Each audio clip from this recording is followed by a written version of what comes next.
국채 금리가 요즘 인정사정 없이 올라가죠. 이게 천정이 어딘지 모르겠어요. 올라가는 속도를 보면 6개월 사이에 말입니다. 45.5%가 올라갈 정도로 천정은 아직 멀었다 이렇게 나옵니다. 이게 미국의 10년물 국채금리거든요. 45.2%가 오른 게 말입니다. 진짜 많이 올랐죠. 그것도 올해만 오른 게 그렇습니다. 올해만. 예, 지금 오르는 걸 보면 6개월 사이에 4월 6일에 3.303%였습니다. 그런데 10월 3일 현재 4.795%, 물론 4.8% 장중에 넘었었습니다. 10월 6일 현재도 4.795%입니다. 물론 장중에 4.8%를 넘었습니다. 뭐 이대로 가면 여러분 5% 간다는 이야기는 이제 쉽게 나옵니다. 쉽게. 예, 저는요 여기에서 우리가 집중해서 봐야 될 것이 하나 있는 것 같아요. 뭐냐? 바로 이 빨갛게 박스를 쳐놓은 겁니다. 빨갛게 박스를 치는 내용을 보면 피치, 국가신용등급 강등 1 이렇게 써놨습니다. 실제 말입니다. 8월 1일에 세계적인 신용평가 기관인 피치가 미국의 신용등급을 강등을 시켰습니다. 강등을 시킬 때 4.342%였습니다. 이때도 전년보다가 높았고요. 예, 수년 내에 최고치였습니다. 그런데 이렇게 피치가 국가 신용등급을 강등하자마자 계속 위로 올라가는 것.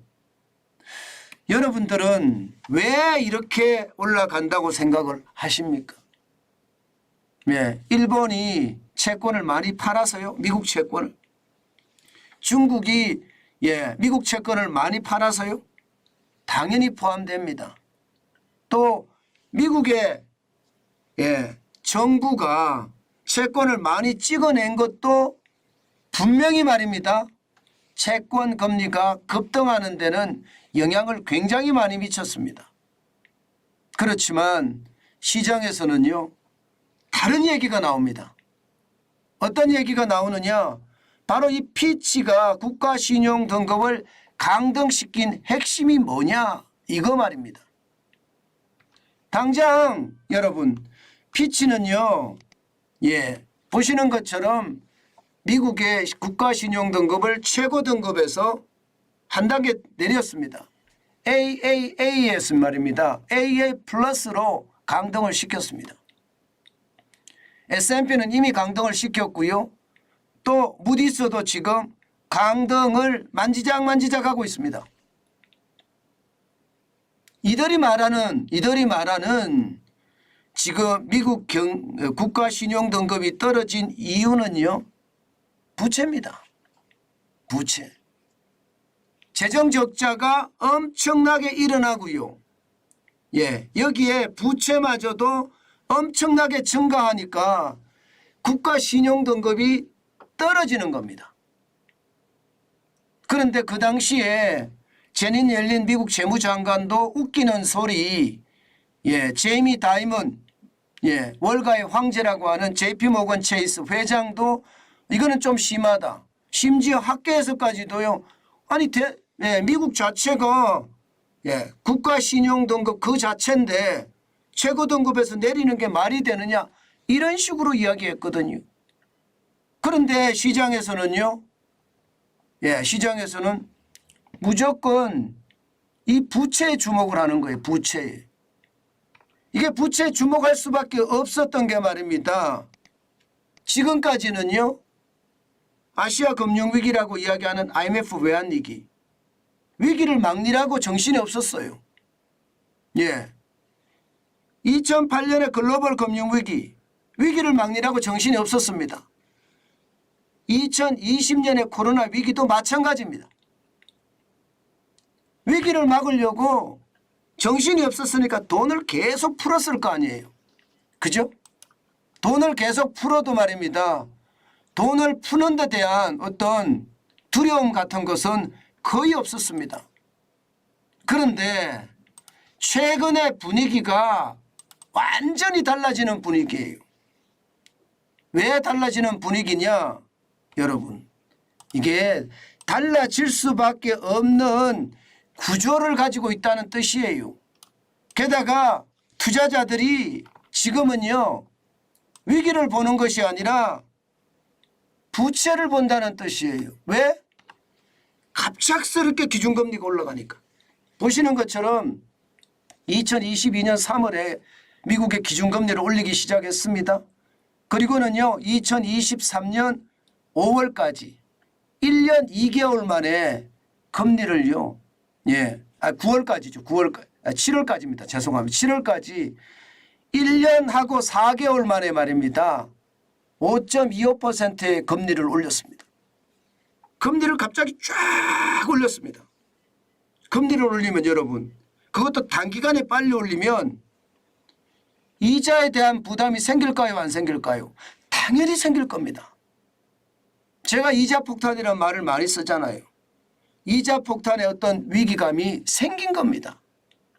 그래서 지금까지는 위기를 넘리라고 정신이 없었기 때문에 이게 이자에 주목하지 않았고요. 또 갑작스럽게 기준금리를 지금처럼 올린 적도 없습니다. 그런 차원에서 보면 지금은요 너무 갑작스레 올렸고 위기를 겪을 때마다 돈을 풀은 돈이 시중에 어마어마합니다. 그러니까 경제 주체들이 가게든 기업이든 정부든 부채 더미가 된 거예요. 그러면 이자는요? 이자는 당연히 더미가 되겠죠. 이것이 말입니다. 결국은 국채 금리를 올린 주범이다 이렇게 이야기합니다. 그러니까 우리가 지금 분석했던 것은 미국 정부가 국채를 많이 찍어내서 중국이 많이 팔아서 일본이 많이 팔아서 이런 생각을 우리가 하고 있었는데 물론 이것도 요인이지만 계속해서 국채금리가 올라가니까 시장에서는 그것 말고 결국은 부채가 이게 시장을 강타하고 있는 거다 이렇게 해석하기 시작했다는 거예요.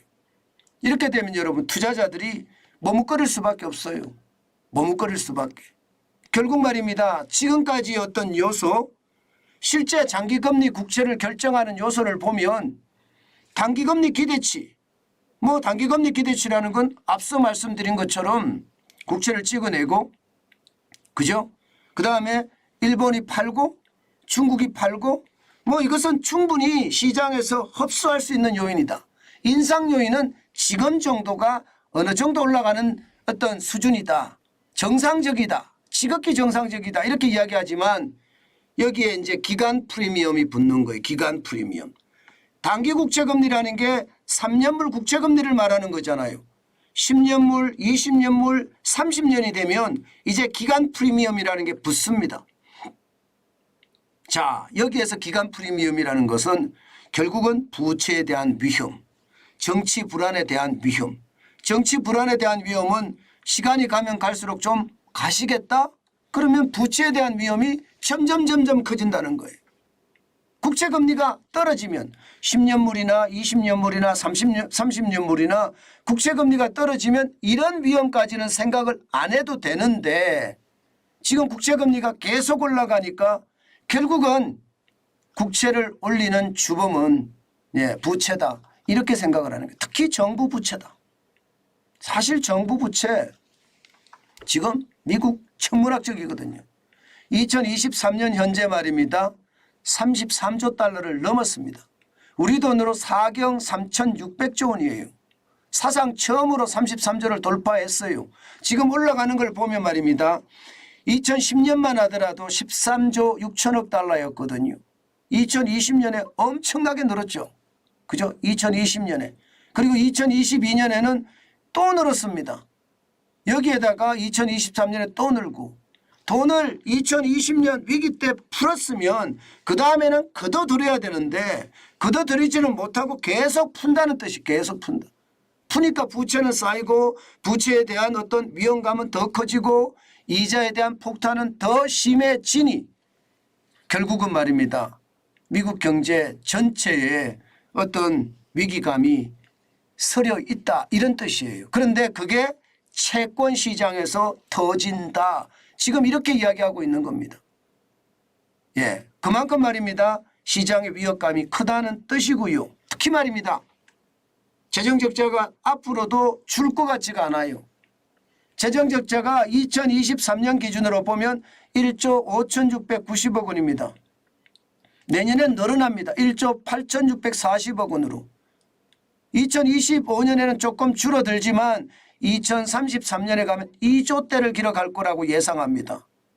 그러면 부채 때문에 미국 경제가 더 어려워지는 그런 사태가 될 거고 채권 금리의 어떤 상승은 결국 채권 시장에서 대매도라는 그런 최악의 어떤 상황이 오지 않을까 그런 예측까지 나옵니다.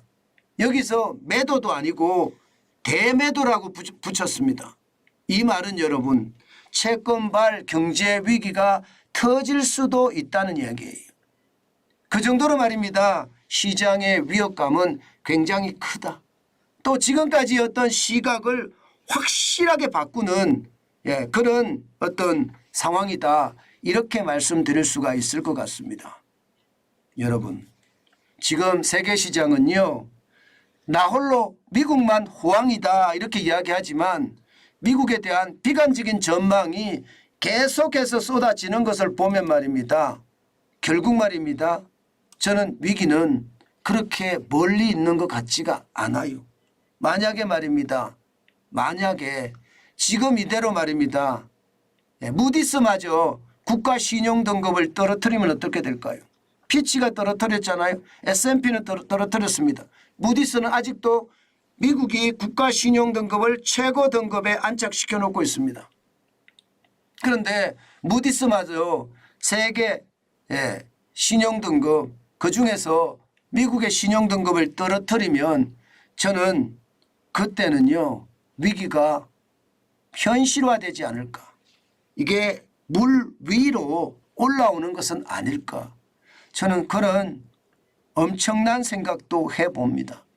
그만큼 말입니다.